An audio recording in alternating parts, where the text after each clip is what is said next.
안녕하세요. 여러분들께서는 진지하게 궁금한 것을 물어보려 하는데 여러분에게 다짜고짜 막무가내식으로 그것도 반말로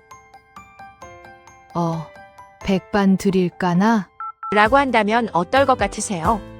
저는 그 자리에서 나를 몰라요? 하고 물어보고 이 여자 왜 저래? 하면서 그 가게를 나와버릴 것 같은데요. 오늘의 이야기도 그런 놀랄만한 사연입니다. 행정복지센터 직원이 포장마차 앞에 서 있었습니다. 20년 만이었다. 문을 열고 앉자마자 들려온 한마디. 손님, 백반 드려? 낯선 얼굴로 나를 보던 사장님. 20년 전 매일같이 이 집밥을 먹던 그 손님이 지금 눈앞에 서 있다는 걸 그녀는 전혀 알아채지 못했다. 세월은 가게 간판도 사장님의 얼굴도 바꿔놓았지만 딱 하나 변하지 않은 게 있었다.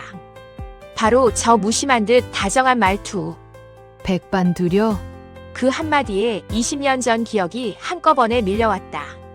오늘도 내일도 흑백 역사 절찰리 상영 중 인생 사연은 언제나 여러분들에게 교훈적이고 재미있는 이야기를 들려드리도록 더더욱 노력하는 이가 되도록 하겠습니다. 사연 들으시고 자신도 비슷한 경험이 있으시다면 적어주세요. 사연 시작 전 구독, 좋아요와 함께 어디서 보고 계신지 댓글로 남겨주시면 인사드리겠습니다. 3월 초 아직 겨울 끝자락에 매서운 바람이 골목을 훑고 지나가던 아침이었습니다. 낡은 철물점 셔터 앞으로 검은 점퍼를 입은 사내들이 하나둘 모여들었습니다. 그중 우두머리로 보이는 남자가 걸걸한 목소리로 소리쳤습니다. 야, 싸그리 다 압류 시작해. 그 말이 떨어지기 무섭게 사내들의 손이 바쁘게 움직였습니다.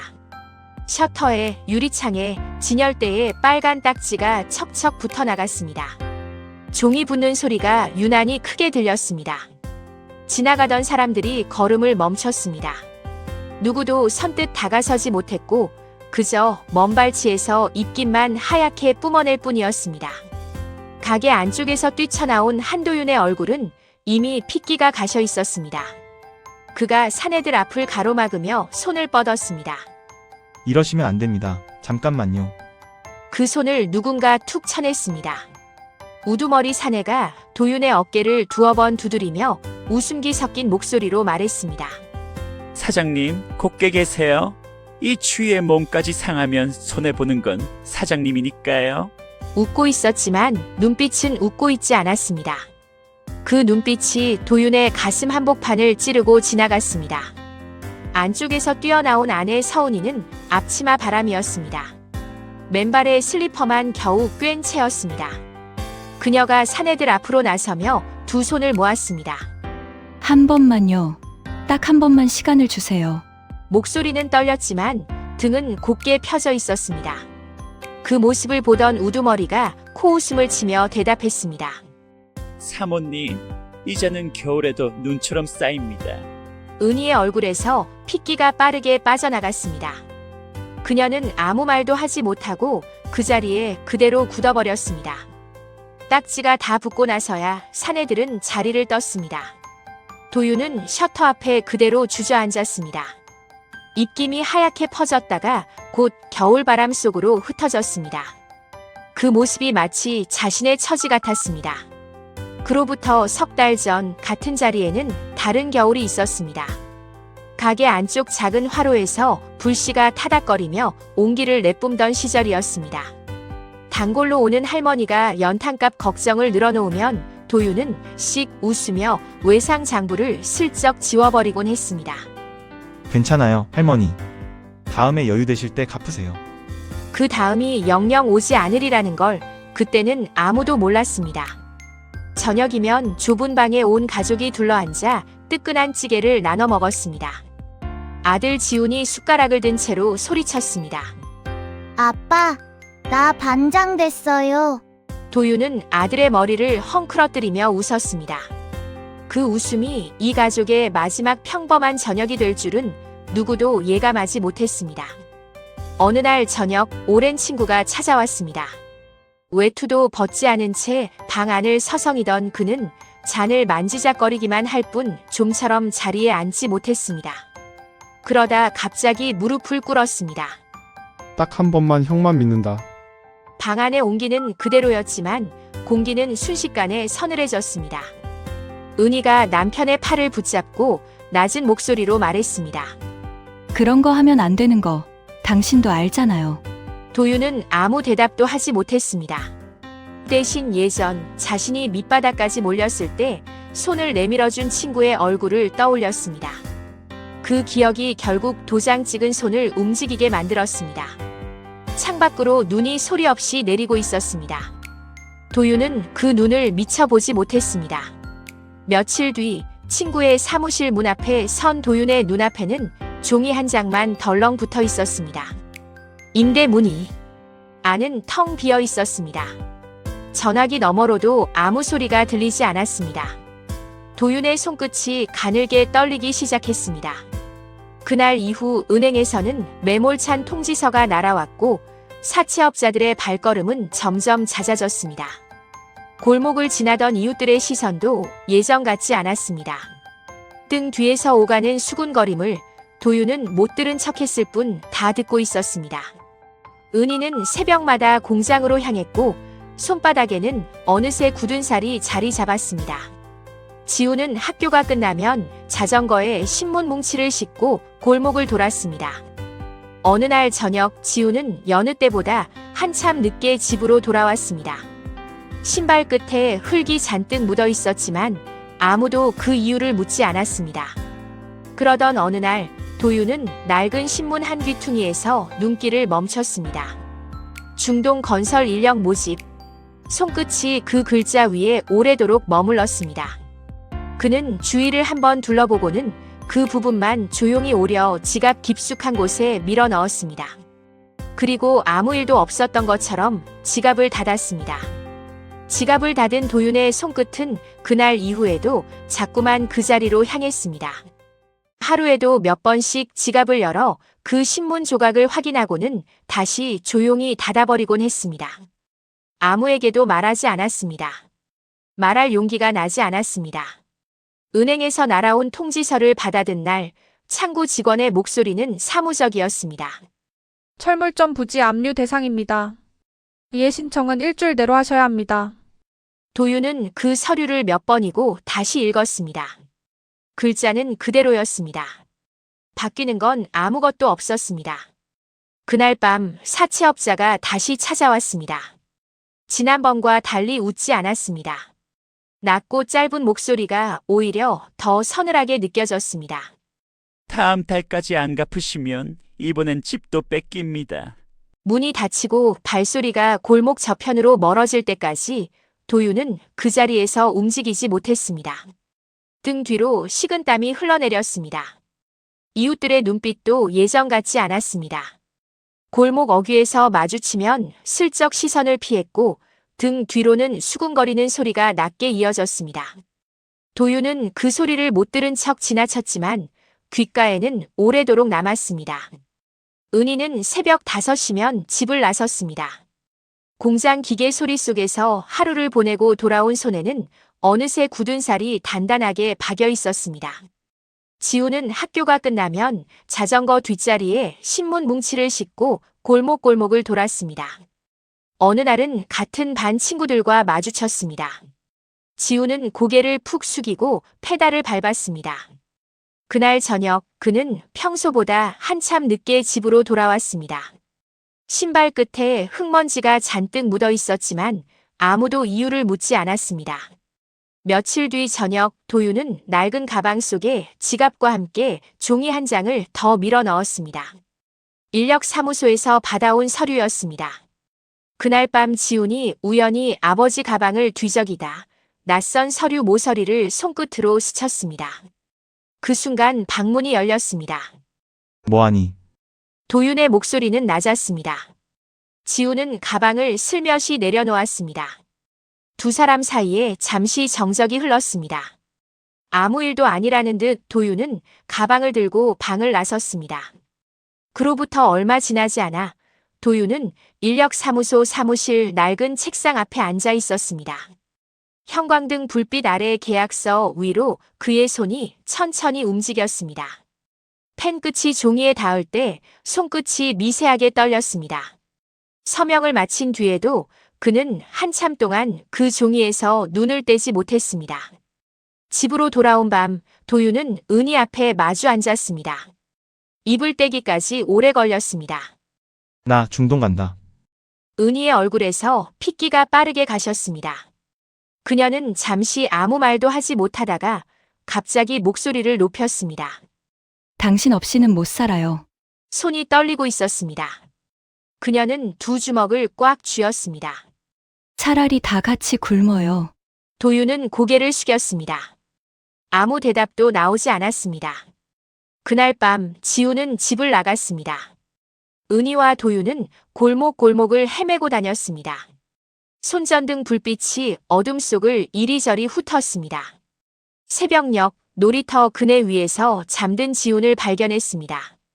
도윤은 아들을 등에 업었습니다. 등에 닿는 온기가 낯설게 느껴졌습니다.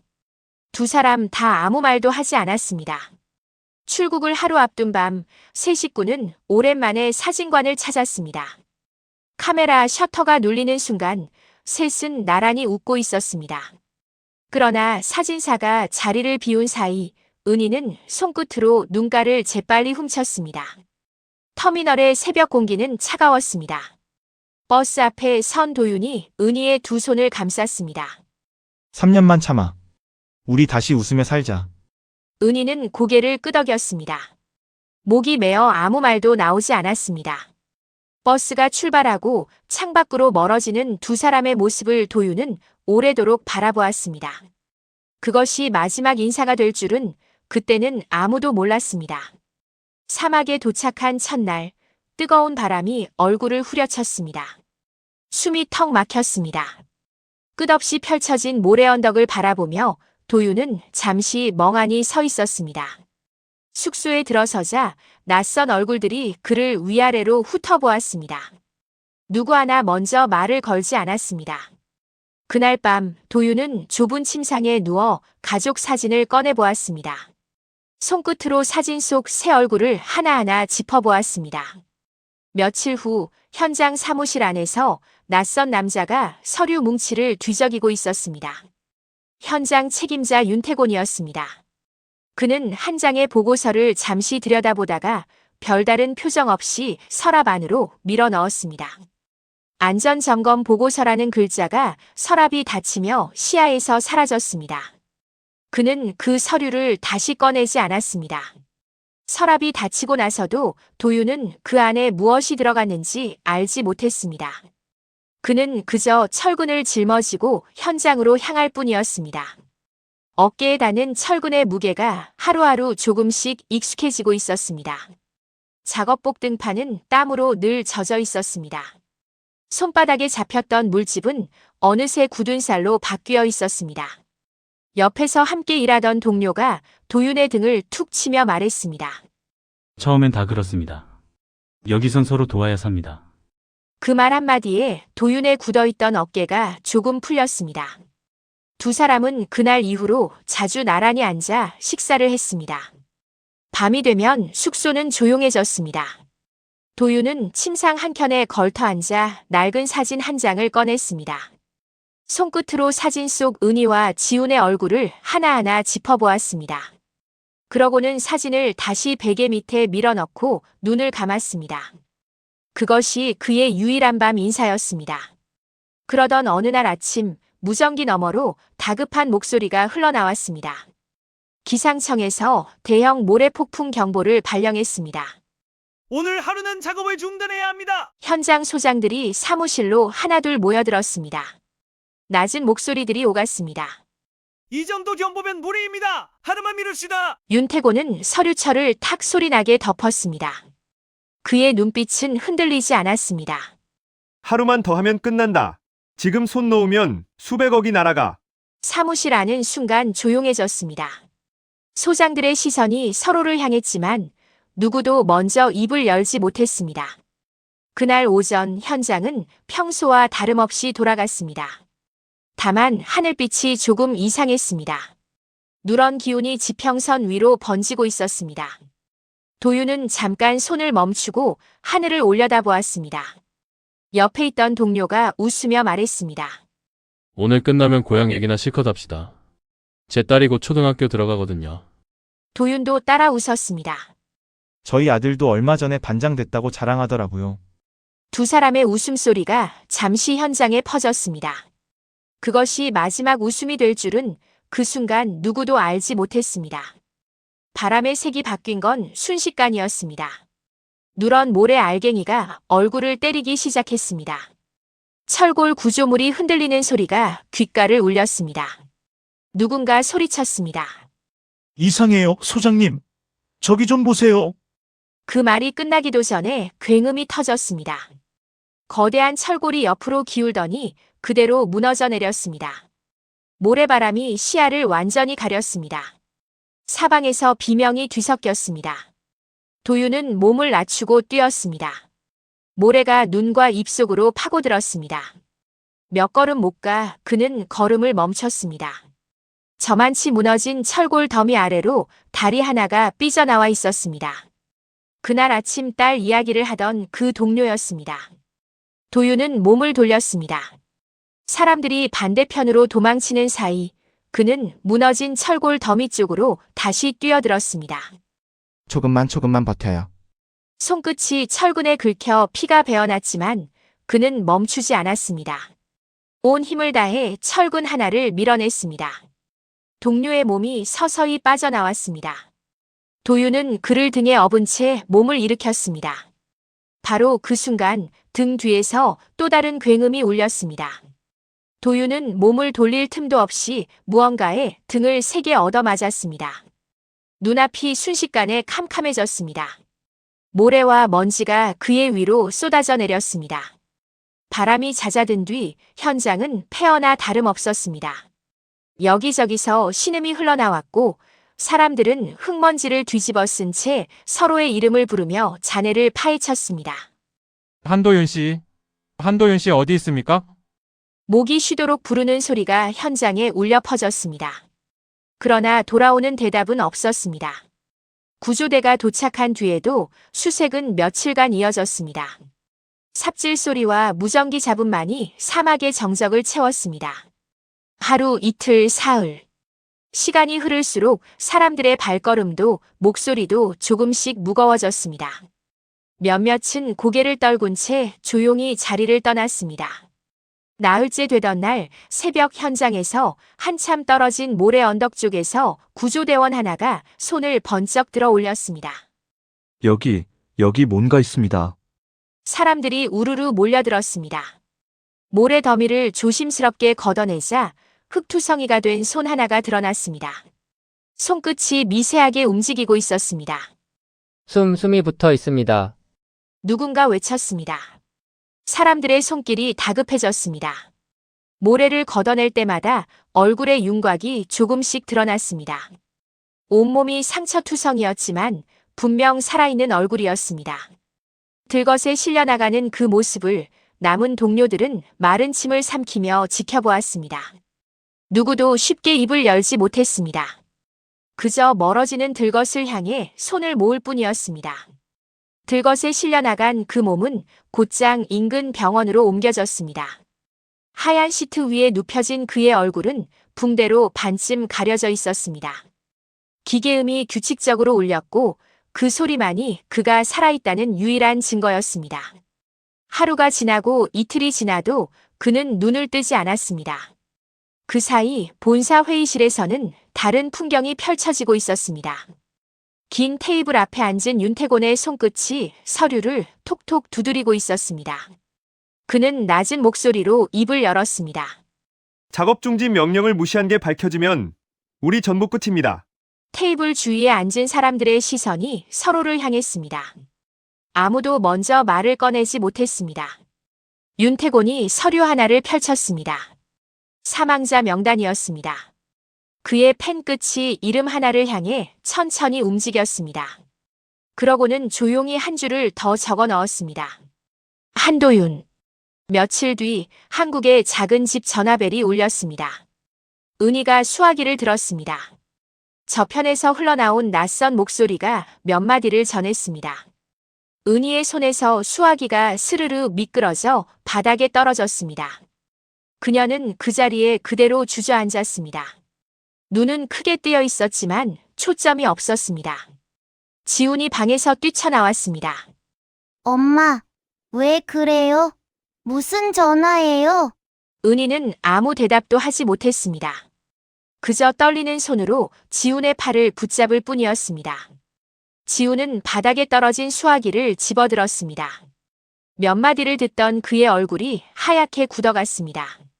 수화기를 쥔 손끝이 가늘게 떨렸습니다. 아버지가, 왜 아버지가? 그의 목소리가 방 안가득 울려 퍼졌습니다. 며칠 후 좁은 마당 한쪽에 하얀 천막이 세워졌습니다. 향냄새가 마당을 가득 채웠고 액자 속에는 도윤의 웃는 얼굴이 놓여 있었습니다. 그 앞에 시신은 없었습니다. 그저 사진 한 장뿐이었습니다. 조문객들이 하나둘 들어와 고개를 숙였습니다. 은희는 상복을 입은 채 그 자리에 멍하니 앉아 있었습니다. 누군가 위로의 말을 건넬 때마다 그녀는 고개만 살짝 끄덕일 뿐이었습니다. 지훈은 향에 불을 붙이다 손끝을 대었지만 아무런 반응도 하지 않았습니다. 그 시각 사막 반대편 병원에서는 작은 움직임이 있었습니다. 붕대 사이로 드러난 도윤의 눈꺼풀이 파르르 떨리더니 이내 천천히 열렸습니다. 흐릿한 천장이 눈에 들어왔습니다. 그는 몸을 움직이려 했지만 온몸에 극심한 통증이 밀려왔습니다. 신음소리가 낮게 새어나왔습니다. 간호사가 다가와 그의 상태를 살폈습니다. 낯선 언어로 몇 마디를 건넸지만 도윤은 알아들을 수 없었습니다. 그는 힘겹게 손을 들어 자신의 얼굴을 더듬어 보았습니다. 붕대로 뒤덮인 얼굴, 낯선 병실, 낯선 천장. 무엇 하나 익숙한 것이 없었습니다. 며칠이 지나 몸을 조금 움직일 수 있게 되었을 때 도윤은 병원 직원의 도움을 받아 한국으로 전화를 걸었습니다. 신호음이 몇 번 울리다 끊겼습니다. 다시 걸었습니다. 이번에는 없는 번호라는 안내음만 흘러나왔습니다. 도윤의 손끝이 수화기를 쥔 채로 가늘게 떨렸습니다. 그는 편지를 썼습니다. 서투른 글씨로 아내와 아들의 이름을 적고 몇 번이고 손끝으로 눌러가며 주소를 확인했습니다. 그러나 몇 주 뒤 그 편지는 겉봉에 붉은 도장이 찍힌 채로 되돌아왔습니다. 수취인 불명. 도윤은 그 도장을 오래도록 내려다보았습니다. 회사에 연락을 취해보려 했지만 돌아오는 대답은 늘 같았습니다. 그 회사 이미 문을 닫았습니다. 담당자도 연락이 안 됩니다. 수화기 저편에서 들려오는 무심한 목소리에 도윤은 아무 말도 하지 못하고 그대로 서 있었습니다. 창밖으로는 낯선 사막의 노을이 붉게 번지고 있었습니다. 병실 침대에 걸터앉은 도윤은 두 손으로 얼굴을 감쌌습니다. 손가락 사이로 마른 숨소리만 새어나왔습니다. 한참을 그렇게 있던 그가 문득 고개를 들었습니다. 눈빛이 조금씩 달라지고 있었습니다. 산재 보상금이 나왔을 거야. 그는 혼잣말처럼 중얼거렸습니다. 그 돈으로 은희가 빚을 갚고 지훈이랑 새 삶을 시작했을 거야. 그렇게 생각하자 마음 한구석이 조금 놓이는 듯 했습니다. 그러나 곧이어 다른 생각이 그의 발목을 붙잡았습니다. 지금 내가 돌아가면 그 돈을 다시 돌려줘야 할지도 몰라. 그는 창밖의 노을을 오래도록 바라보았습니다. 두 주먹이 천천히 쥐어졌습니다. 그래. 돈을 많이 벌어서 돌아가자. 떳떳하게 돌아가자. 그의 눈빛 속에서 흔들리던 무언가가 조금씩 단단하게 굳어가고 있었습니다. 결심이 선 뒤로 도윤의 병실 생활은 조금씩 달라졌습니다. 재활치료실 바닥에 깔린 매트 위에서 그는 매일 아침 이를 악물었습니다. 부러졌던 척추와 다리가 다시 몸을 지탱하기까지 걸음마 하나에도 온몸에서 식은땀이 배어 나왔습니다. 보조기구를 붙잡은 손등에 핏줄이 툭 붉어졌습니다. 몇 번이고 주저앉았지만 그때마다 그는 다시 손잡이를 움켜쥐었습니다. 한 발짝만 더. 혼잣말처럼 되뇌며 그는 다리를 끌었습니다. 물리치료사가 놀란 눈으로 그를 바라볼 정도였습니다. 몸이 어느 정도 회복되자 도윤은 새로운 이름으로 현장 사무소를 다시 찾았습니다. 서류에 적힌 이름 앞에서 그는 잠시 멈칫했지만 곧 아무 일 없다는 듯 서명을 마쳤습니다. 아무도 그의 지난 일을 묻지 않았습니다. 그것이 오히려 다행이었습니다. 낮에는 철근을 짊어지고 밤에는 용접 교본을 펼쳤습니다. 손끝이 불티에 대어 물집이 잡혀도 그는 손을 멈추지 않았습니다. 설계 도면을 놓고 밤새 눈을 비벼가며 선을 따라 그었고 안전관리 규정집은 너덜너덜해질 때까지 넘겨보았습니다. 동료들이 먼저 잠든 숙소에서 도윤의 방 불빛만 오래도록 꺼지지 않았습니다. 그렇게 몇 해가 지나 도윤은 작은 사업체를 차렸습니다. 낡은 트럭 한 대와 몇 명의 인부가 전부였습니다. 첫 공사 계약을 성사시켰다는 소식에 그는 밤늦도록 잠을 이루지 못했습니다. 그러나 기쁨은 오래가지 않았습니다. 계약자가 자금을 들고 사라졌다는 소식을 들은 날, 도윤은 사무실 바닥에 주저앉아 오래도록 일어나지 못했습니다. 손에 쥔 계약서가 구겨질 만큼 힘이 들어가 있었습니다. 그런 그를 일으켜 세운 건 현지에서 오래 알고 지낸 동업자였습니다. 그가 도윤의 어깨를 툭 치며 나직이 말했습니다. 다시 해봐요. 여기 사람들 실력 있는 사람 알아봅니다. 그 한마디에 도윤은 다시 고개를 들었습니다. 눈가에 남아있던 물기를 손등으로 슥 훔치고는 그는 다시 서류철을 챙겨 들었습니다. 사업은 더디지만 조금씩 자리를 잡아갔습니다. 소규모 하청에서 시작해 중형 공사를 맡게 되기까지 뒤에서는 늘 견제가 따라붙었습니다. 경쟁 업체 사람들이 뒷돈을 써가며 계약을 가로채려 할 때도 있었습니다. 도윤은 그때마다 서류 뭉치를 들고 발주처를 직접 찾아가 밤새 설명을 이어갔습니다.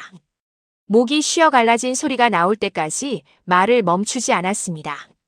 현장에서 작업자 한 명이 안전벨트 없이 고층에 올라가려 하자 도윤은 그를 붙잡아 세웠습니다.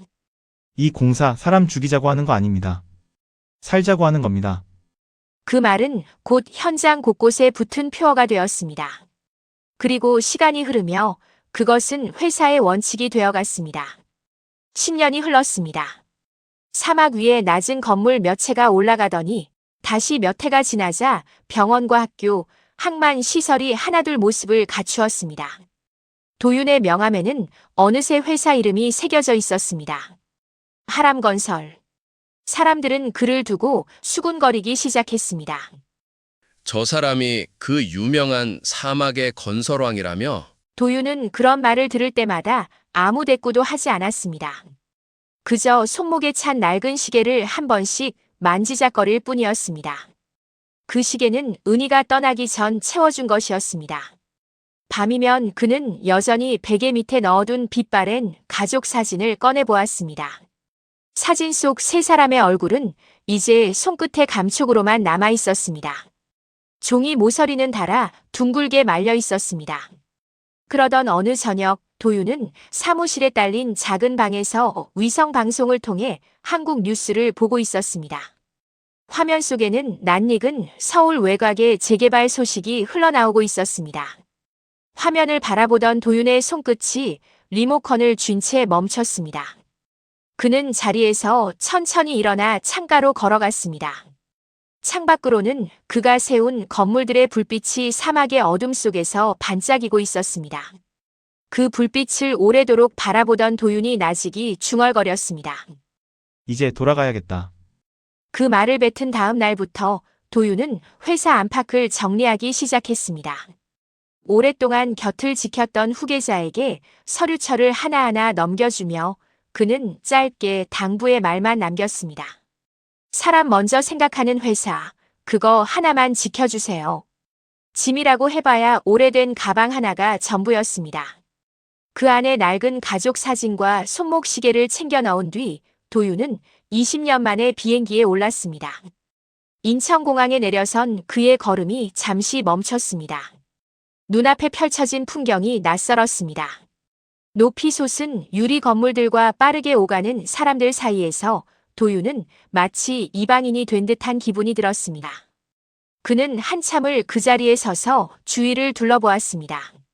옛 동네를 찾아가는 길, 버스 창밖으로 스쳐 지나가는 풍경 어디에도 기억 속 모습은 남아있지 않았습니다.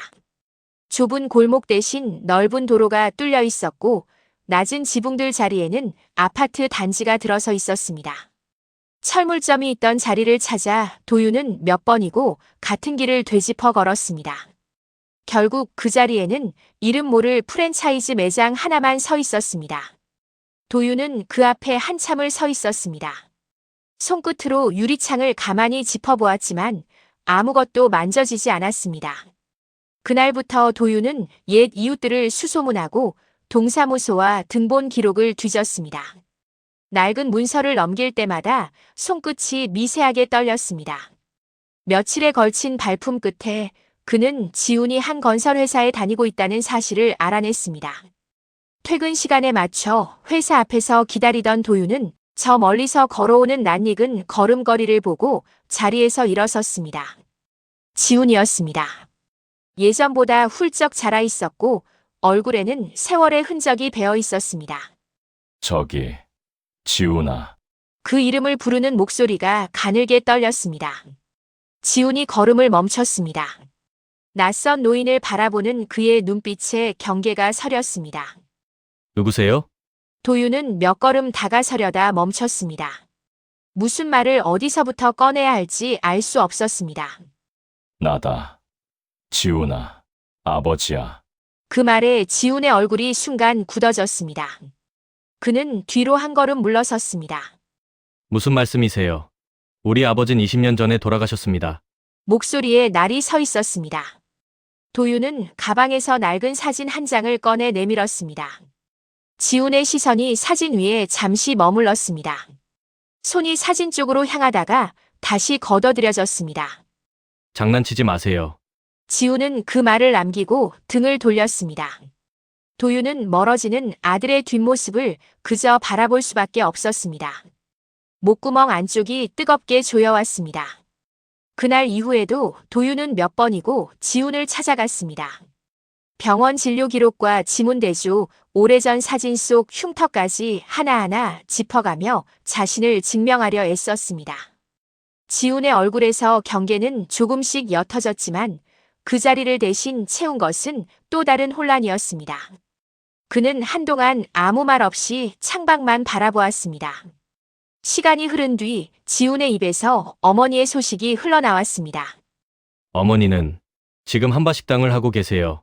그 말을 들은 도윤의 손끝이 가늘게 떨렸습니다. 그는 그 길로 지훈이 알려준 주소를 향해 걸음을 옮겼습니다. 재개발 예정지 한쪽 낡은 함석 지붕 아래 작은 식당이 있었습니다. 유리문 너머로 앞치마를 두른 여인의 뒷모습이 보였습니다. 도윤은 걸음을 멈췄습니다.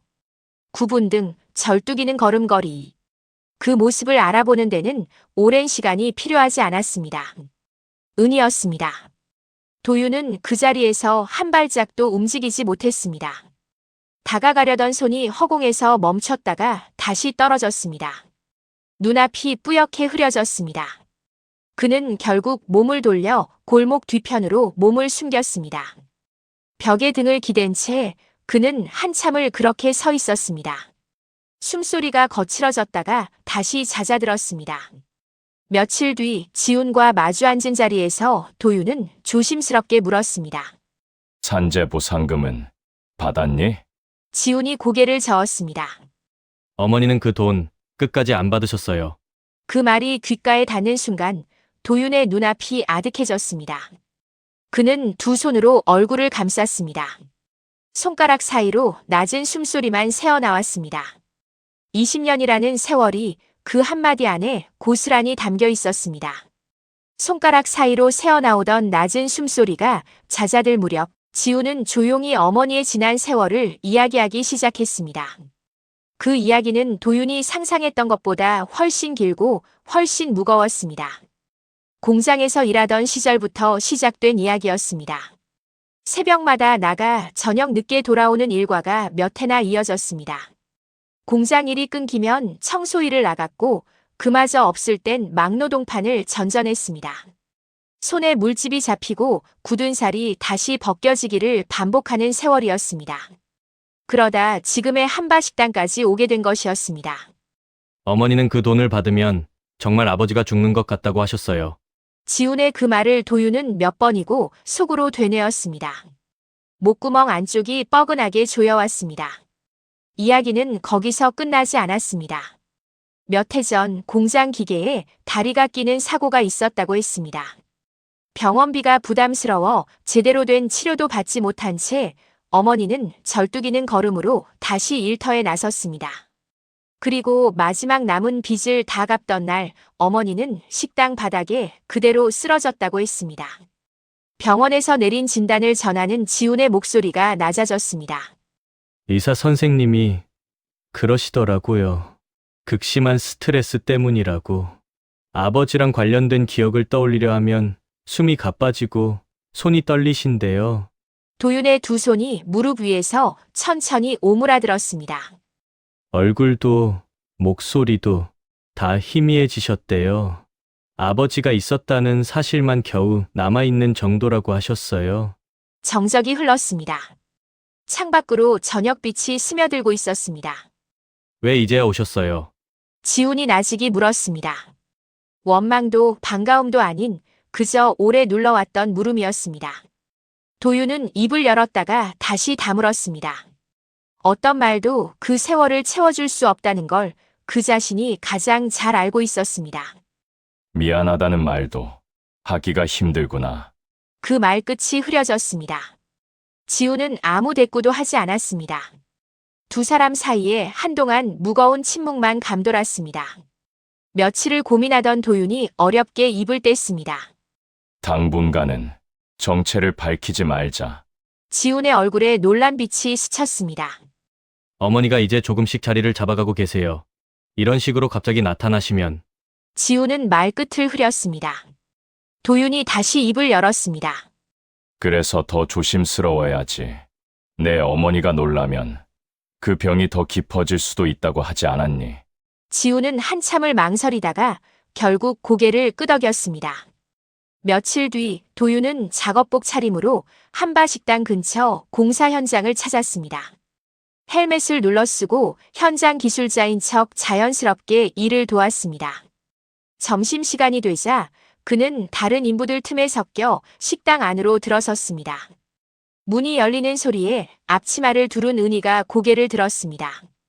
도윤은 순간 숨을 멈췄습니다. 그녀의 얼굴을 이렇게 가까이서 마주하는 것이 20년 만이었습니다. 은희의 시선이 그를 스치듯 지나갔습니다. 그러다 문득 그녀의 걸음이 멈췄습니다. 은희는 잠시 그 자리에 서서 도윤을 바라보았습니다.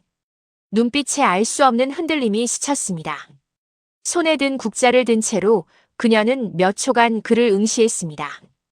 도윤은 시선을 피하지 않으려 애썼지만 심장이 빠르게 뛰기 시작했습니다. 어디서 뵌 적 있나요? 은희가 조심스럽게 물었습니다. 도윤은 목이 메어오는 것을 억지로 삼켰습니다. 글쎄요. 그런가요? 짧게 대답하는 그의 목소리가 미세하게 떨렸습니다. 은희는 고개를 갸웃하다가 이내 다시 국자를 움직였습니다. 자리에 앉으세요. 오늘은 된장찌개예요. 그 말을 전하고 돌아서는 은희의 뒷모습을 도윤은 오래도록 바라보았습니다. 식당 안에 밴 된장 냄새가 코끝을 스쳤습니다. 그 냄새가 낯설지 않았습니다. 식사를 마치고 나가려는 그를 은희가 다시 불러 세웠습니다. 저기 성함이 어떻게 되세요? 자주 오실 것 같은데. 도윤은 잠시 뜸을 들이다 대답했습니다. 한 기사라고 불러주세요. 은희가 고개를 끄덕였습니다. 네, 한 기사님. 다음에 또 오세요. 그 말을 듣는 순간 도윤의 눈시울이 뜨겁게 달아올랐습니다. 그는 고개를 숙여 인사를 하고 서둘러 식당을 빠져나왔습니다. 골목 어귀에 이르러서야 그는 걸음을 멈추고 벽에 손을 짚었습니다. 참았던 숨이 한꺼번에 터져 나왔습니다. 참았던 숨을 고른 뒤 도윤은 며칠에 걸쳐 부동산 사무소를 조용히 오갔습니다. 식당이 딸린 낡은 건물의 등기를 확인하고 대리인을 내세워 매입 절차를 밟았습니다. 계약서에 자신의 이름 대신 다른 이름을 적어 넣으면서도 그의 손끝은 흔들리지 않았습니다. 며칠 뒤 은희는 새로운 건물주에게서 연락을 받았습니다. 전화기 너머 사무적인 목소리가 뜻밖의 소식을 전했습니다. 이번 달부터 월세는 받지 않기로 했습니다. 은희는 수화기를 든 채 몇 번이고 되물었습니다. 네. 그게 무슨 말씀이세요? 제가 뭘 잘못 들은 건 아니죠? 전화는 짧은 설명만 남기고 끊겼습니다. 은희는 수화기를 내려놓고도 한참을 그 자리에 서 있었습니다. 무언가 석연치 않은 기분이 가시지 않았습니다. 며칠 후에는 낯선 인부들이 찾아와 주방 벽을 뜯어내기 시작했습니다. 은희가 놀라 뛰어나왔습니다. 저기요. 저 아무것도 신청한 적 없는데요. 인부 하나가 서류를 내밀며 짧게 답했습니다. 건물주 지시로 리모델링 들어가는 겁니다. 걱정 안 하셔도 됩니다. 새 가스레인지가 들어오고 낡은 수도관이 교체되었습니다. 벽지도 새로 발라졌습니다. 공사가 끝난 날 환하게 밝아진 주방을 둘러보던 은희의 눈가가 붉어졌습니다. 그녀는 벽을 손끝으로 쓸어보며 혼잣말처럼 중얼거렸습니다. 대체 누가 이렇게까지 해주는 거야? 그 무렵 도윤과 지우는 자주 마주 앉아 이야기를 나누기 시작했습니다. 처음엔 짧은 안부뿐이었지만 시간이 지나면서 말수가 조금씩 늘어갔습니다. 지훈이 회사 일로 지친 얼굴을 보이면 도윤은 묵묵히 그의 이야기를 들어주었습니다. 부자 사이에 오가는 말들 속에 예전에는 없던 온기가 조금씩 스며들고 있었습니다. 같은 시각 어느 대형 건설사 회장실에서는 다른 공기가 흐르고 있었습니다. 윤태곤이 서류를 든 채 자리에서 벌떡 일어섰습니다. 뭐라고? 한도윤이 살아있다고? 보고를 하던 부하 직원이 고개를 숙였습니다. 윤태곤의 손에 들려있던 서류가 구겨졌습니다. 그는 창가로 걸어가 한참을 서 있었습니다. 유리창에 비친 그의 얼굴에는 핏기가 가셔 있었습니다. 뒷조사해. 지금 어디서 뭘 하고 있는지 하나도 빠짐없이. 그날 이후 낯선 사내들이 도윤의 뒤를 조용히 따라붙기 시작했습니다. 도윤이 골목을 돌 때마다 저만치 뒤에서 같은 사내의 그림자가 어른거렸습니다. 한편 그 시절 사고 현장에 있었던 생존 동료 하나에게 낯선 전화가 걸려왔습니다. 입 다물고 계시면 넉넉하게 챙겨드리겠습니다. 수화기 너머 낮은 목소리에 그 동료는 아무 대답도 하지 못했습니다. 손끝이 가늘게 떨렸습니다. 며칠 뒤 재개발 계획 발표가 있었습니다. 현수막이 나붙고 확성기 소리가 골목을 울렸습니다. 한바식당이 있는 부지도 그 계획에 포함되어 있었습니다. 은희는 통지서를 받아들고 그 자리에 주저앉았습니다. 손에 든 종이가 파르르 떨렸습니다. 여기서 또 쫓겨나야 하는 거야? 지훈에게 이 소식이 전해지자 그는 서둘러 도윤을 찾아왔습니다. 두 사람은 마주 앉아 오래도록 말을 잇지 못했습니다. 그 무렵 식당을 찾은 한 손님이 도윤을 유심히 바라보았습니다. 어디서 뵌 분 같은데. 혹시 예전에 중동에서 일하지 않으셨어요? 도윤은 순간 숨이 멎는 듯 했습니다. 그는 애써 태연한 표정을 지으며 자리에서 일어섰습니다. 사람 잘못 보신 것 같습니다. 서둘러 계산을 마치고 식당을 나서는 그의 등 뒤로 손님의 시선이 오래도록 머물렀습니다. 골목에 접어들자마자 도윤은 걸음을 재촉했습니다. 심장이 세차게 뛰고 있었습니다. 그날 저녁 도윤이 머물던 숙소 앞에 검은 세단 한 대가 멈춰 섰습니다. 차에서 내린 사람은 윤태곤이었습니다. 그는 도윤과 마주서자 낮은 목소리로 입을 열었습니다. 오랜만입니다. 한도윤 씨. 도윤의 눈빛이 순간 굳어졌습니다.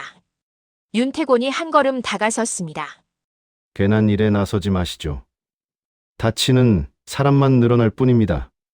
낮고 조용한 목소리였지만 그 안에는 분명한 협박이 담겨 있었습니다. 도윤은 아무 대답도 하지 않았습니다.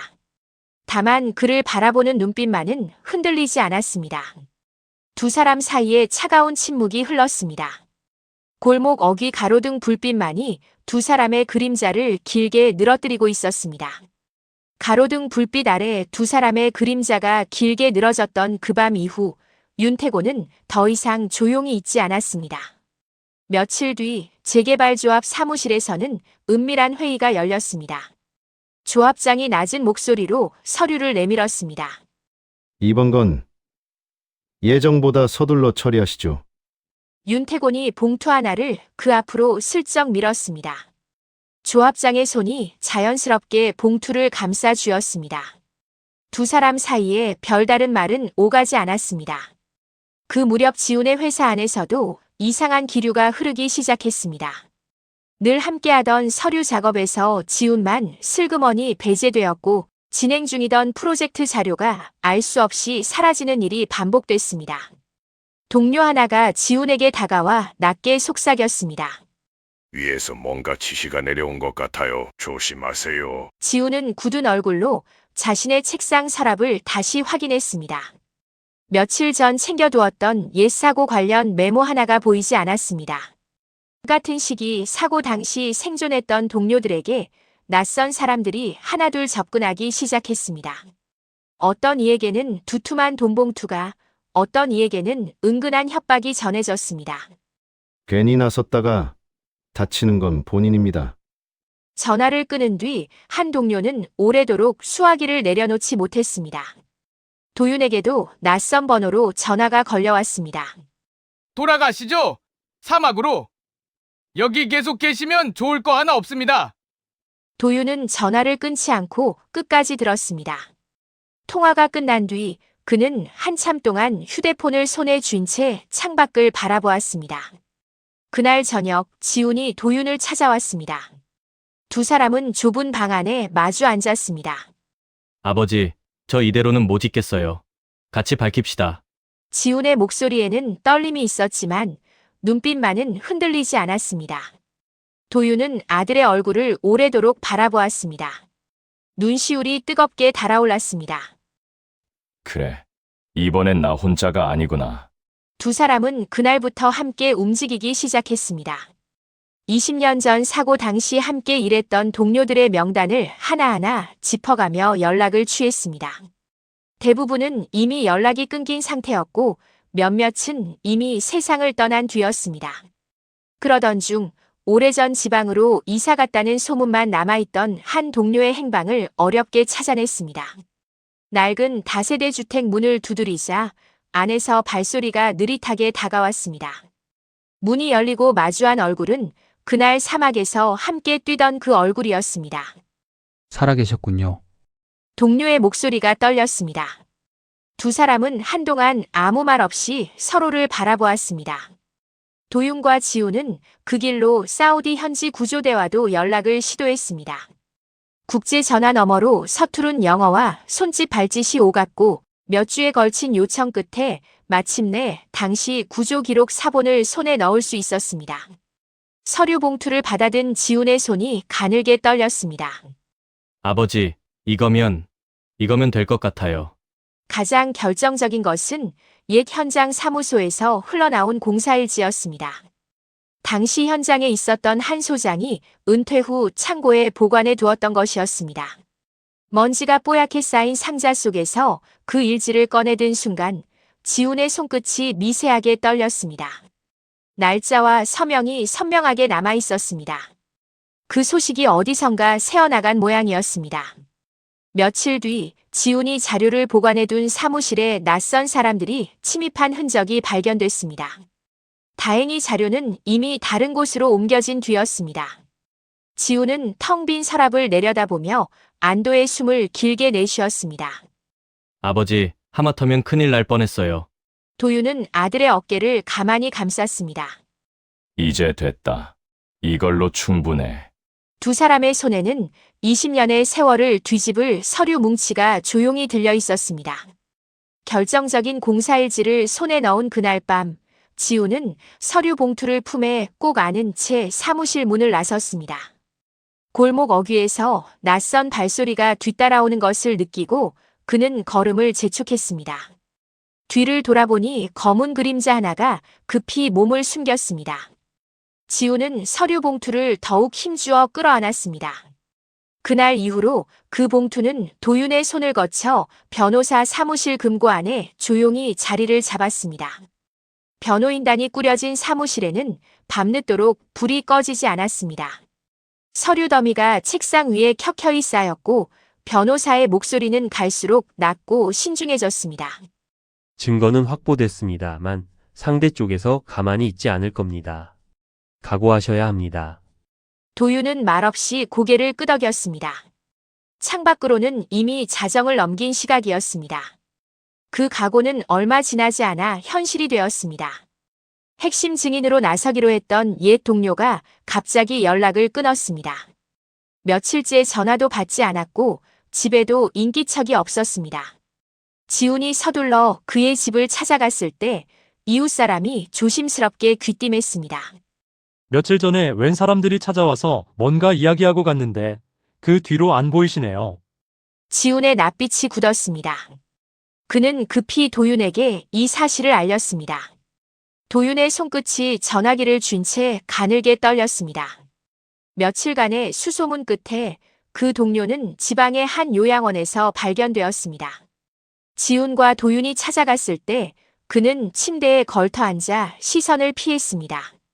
미안합니다. 저도 먹고 살아야 해서요. 낮은 목소리였습니다. 도윤은 그의 손을 가만히 붙잡았습니다. 압니다. 그 마음. 제가 왜 모르겠습니까? 그래도 한 번만 진실을 위해 나서 주십시오. 한참을 망설이던 동료의 눈가가 조금씩 붉어졌습니다. 그는 결국 고개를 끄덕였습니다. 법정으로 향하는 날 아침, 도윤은 오래된 안전모 하나를 가방에 넣었습니다. 지훈이 의아한 얼굴로 물었습니다. 이건 왜 챙기세요? 도윤은 짧게 대답했습니다. 그날 이걸 쓰고 있었다. 법정 안은 시작 전부터 팽팽한 긴장으로 가득했습니다. 방청석 곳곳에서 낮은 웅성거림이 오갔습니다. 재판장이 자리에 앉자 장내는 순식간에 조용해졌습니다. 증인석에 오른 동료의 손이 마이크를 향해 뻗다가 잠시 멈췄습니다. 그는 숨을 크게 들이쉬고서야 입을 열었습니다. 그날 소장님들이 분명히 작업 중단을 건의했습니다. 그런데 윤태곤 상무님이 하루만 더 하면 끝난다고 그렇게 말씀하셨습니다. 목소리가 떨렸습니다. 그는 잠시 말을 멈추고 눈가를 손등으로 눌렀습니다. 방청석 여기저기서 낮은 탄식이 새어나왔습니다. 피고인석에 앉은 윤태곤의 얼굴 근육이 미세하게 실룩였습니다. 그는 자리에서 벌떡 일어섰습니다. 그건 사실과 다릅니다. 저는 그런 지시를 내린 적이 없습니다. 목소리가 컸지만 그 끝은 미세하게 갈라져 있었습니다. 변호인이 서둘러 자료를 제출했습니다. 빛바랜 공사일지 사본이었습니다. 그날의 날씨 기록과 함께 윤태곤의 서명이 선명하게 남아 있었습니다. 이 날짜, 이 서명, 작업 강행 지시가 문서로 남아 있습니다. 법정 안이 술렁이었습니다. 판사의 시선이 서류와 윤태곤의 얼굴을 번갈아 오갔습니다. 윤태곤은 서류를 향해 손을 뻗다가 이내 힘없이 자리에 주저앉았습니다. 이어 도윤이 증인석에 올랐습니다. 그는 가방에서 낡은 안전모를 꺼내 들었습니다. 모서리가 깨지고 색이 바랜 그 모자를 두 손으로 감싸준 채 그는 잠시 눈을 감았다가 다시 떴습니다. 이걸 쓰고 철근을 나르다가 모래 폭풍에 묻혔습니다. 며칠 만에 구조됐지만 저는 이미 사망자 명단에 이름이 올라 있었습니다. 법정 안에 정적이 흘렀습니다. 그는 말을 이어갔습니다. 제가 죽은 사람이 되어 있는 동안 제 아내는 20년을 혼자 버텼습니다. 보상금 한 푼 받지 않고요. 목소리 끝이 갈라졌지만 그는 끝까지 말을 마쳤습니다. 방청석에서 훌쩍이는 소리가 여기저기서 들려왔습니다. 재판은 몇 차례의 공방 끝에 마무리로 향했습니다. 선고가 있던 날 법정 안은 숨소리조차 조심스러울 만큼 고요했습니다. 판사가 서류를 내려다보며 낮고 또렷한 목소리로 판결을 읽어내려갔습니다. 피고인 윤태곤, 산업재해, 은폐, 증거인멸, 업무상과실치사, 횡령 및 배임 혐의 모두를 유죄로 인정한다. 윤태곤의 어깨가 서서히 아래로 처졌습니다. 그를 향했던 수많은 시선들이 그 순간만큼은 아무 말 없이 그의 무너지는 모습을 지켜보았습니다. 법정을 나서는 도윤의 손에 지훈이 조용히 자신의 손을 얹었습니다. 두 사람은 한동안 말없이 걸었습니다. 그날 저녁 한바식당의 작은 텔레비전에서 이 소식이 흘러나왔습니다. 은희는 국자를 든 채 화면을 바라보다가 천천히 자리에 주저앉았습니다. 그녀의 눈이 화면 속 낯익은 이름 석자에 오래도록 머물러 있었습니다. 이 이야기를 전개하다 보니 며칠 전 엄마가 전화 왔을 때 바쁘다는 핑계로, 그저 기분이 나쁘다는 핑계로 대회 단절을 했던 게 후회가 됩니다. 여러분들도 그러신가요? 지금이라도 부모님께 사랑한다 문자 하나 어떠실까요? 지금까지 흑백 역사 절찰리 상영중 인생 사연이었습니다.